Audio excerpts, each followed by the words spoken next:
வணக்கம். மாநில செய்திகள் வாசிப்பவர் முகமது.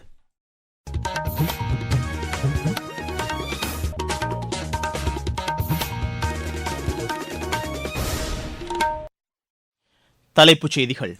வங்கக்கடலில் நிலை கொண்டுள்ள தித்வா புயல் வடக்கு வடமேற்கு திசையில் நகர்ந்து நாளை வட தமிழகத்தை நெருங்கும் என்று வானிலை ஆய்வு மையம் தெரிவித்துள்ளது. புயல் மற்றும் கனமழை காரணமாக முன்னெச்சரிக்கை நடவடிக்கைகள் மேற்கொள்ளப்பட்டுள்ளன. உள்நாட்டு பாதுகாப்பை வலுப்படுத்த மத்திய அரசு தீவிர நடவடிக்கைகளை எடுத்துள்ளதாக மத்திய உள்துறை அமைச்சர் திரு அமித் ஷா கூறியுள்ளார்.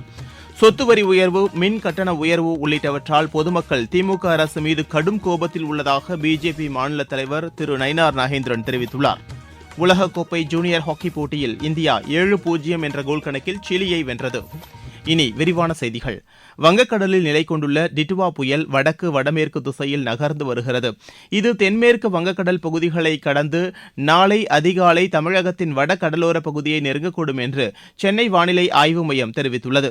இந்த புயல் காரணமாக தமிழகத்தின் ஒரு சில பகுதிகளில் கன முதல் மிக கனமழையும் சில இடங்களில் அதி கனமழையும் பெய்யக்கூடும் என்று அறிவிக்கப்பட்டுள்ளது. செங்கல்பட்டு, விழுப்புரம், கடலூர், மயிலாடுதுறை மற்றும் புதுச்சேரியின் ஒரு சில பகுதிகளில் இன்று கன முதல் மிக கனமழை பெய்யும் என்று தெரிவிக்கப்பட்டுள்ளது.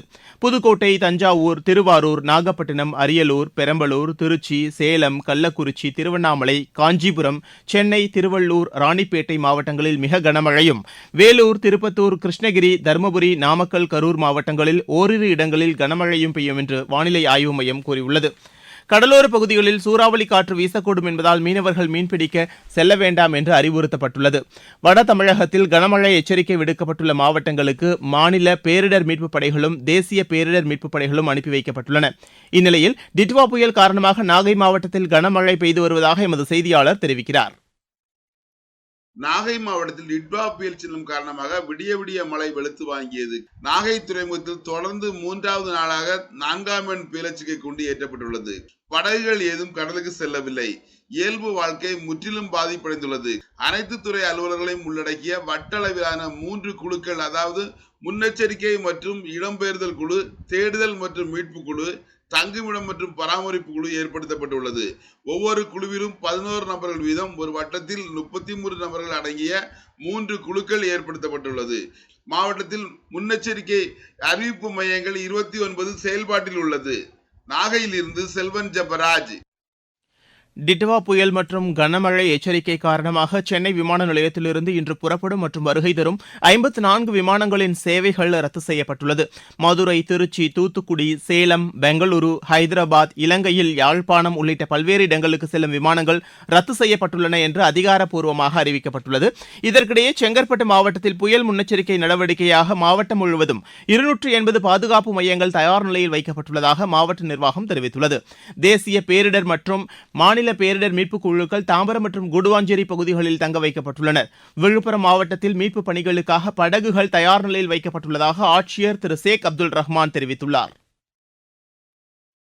நமது விழுப்புரம் மாவட்டத்திற்கு ரெட் அலர்ட் ஐஎம்டி விடுக்கப்பட்டுள்ளது.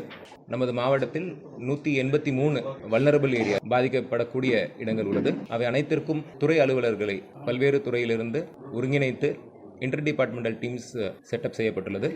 ஒவ்வொரு தாலுக்காவிற்கும் ஒரு துணை ஆட்சியர் அளவில் ஒரு அதிகாரியை நோடல் ஆஃபீஸராக நியமித்துள்ளோம். இப்பொழுது இந்த மழையின் காரணமாக பாதிக்கக்கூடிய மக்களுக்கு நிவாரணம் அளிப்பதற்காக 847 டன் ரேஷன் பொருட்களை அந்தந்த அருகாமையில் உள்ள நியாய விலை கடைகளுக்கு அனுப்பி வைத்துள்ளோம். அது மட்டுமின்றி மீட்பு நடவடிக்கைகளுக்காக போட்டுகள் 55 போட்டுகள், அதில் 50 நம்மளுடைய மீனவர் படகுகளையும் ஒரு 5 படகுகள் நம்மளுடைய தீயணைப்புத் துறையின் வாயிலாக அரேஞ்ச் செய்துள்ளோம். 5 தேசிய பேரிடர் மீட்பு குழு இன்று விழுப்புரம் மாவட்டத்திற்கு வருகை புரியுள்ளது.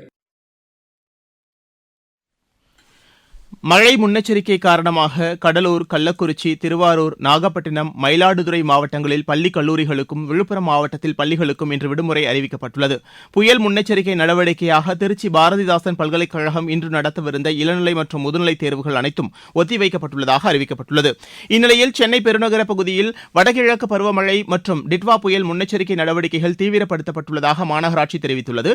இதுகுறித்து மாநகராட்சி விடுத்துள்ள செய்திக்குறிப்பில் மீட்புப் பணிகளுக்காக 36 படகுகள், 5 5 தேசிய பேரிடர் மீட்புக் குழுக்கள் மற்றும் 3 மாநில பேரிடர் மீட்புக் குழுக்கள் தயார் நிலையில் உள்ளன என்று மாநகராட்சி தெரிவித்துள்ளது. சென்னையில் பாதிக்கப்பட்டவர்களை தங்க வைக்க 215 நிவாரண மையங்களும் உணவளிக்க 111 சமையல் கூடங்களும் தயார் நிலையில் உள்ளதாகவும் அது கூறியுள்ளது. டிட்வா புயலை கருத்தில் கொண்டு மீனவர்கள் கடலுக்கு செல்ல வேண்டாம் என்றும் பொதுமக்கள் அனாவசியமாக வெளியே சுற்றுவதை தவிர்க்குமாறும் கேட்டுக் கொள்ளப்பட்டுள்ளது. அவசர உதவிக்கு மாநகராட்சியின் 1913 என்ற எண்ணை 24 மணி நேரமும் தொடர்பு கொள்ளலாம் என்றும் சென்னை மாநகராட்சி தெரிவித்துள்ளது. நீங்கள் கேட்டுக்கொண்டிருப்பது மாநில செய்தி அறிக்கை. உள்நாட்டு பாதுகாப்பை வலுப்படுத்த மத்திய அரசு தீவிர நடவடிக்கைகளை எடுத்துள்ளதாக மத்திய உள்துறை அமைச்சர் திரு அமித் ஷா கூறியுள்ளார். சத்தீஸ்கர் மாநிலம் ராய்ப்பூரில் நேற்று நடைபெற்ற மாநில காவல்துறை தலைமை இயக்குநர்களின் அகில இந்திய மாநாட்டை தொடங்கி வைத்து பேசிய அவர், நக்சலைட் தீவிரவாதத்திற்கு எதிராக மத்திய அரசு மேற்கொண்டுள்ள நடவடிக்கைகள் வெற்றி பெற்றுள்ளதாக கூறினார்.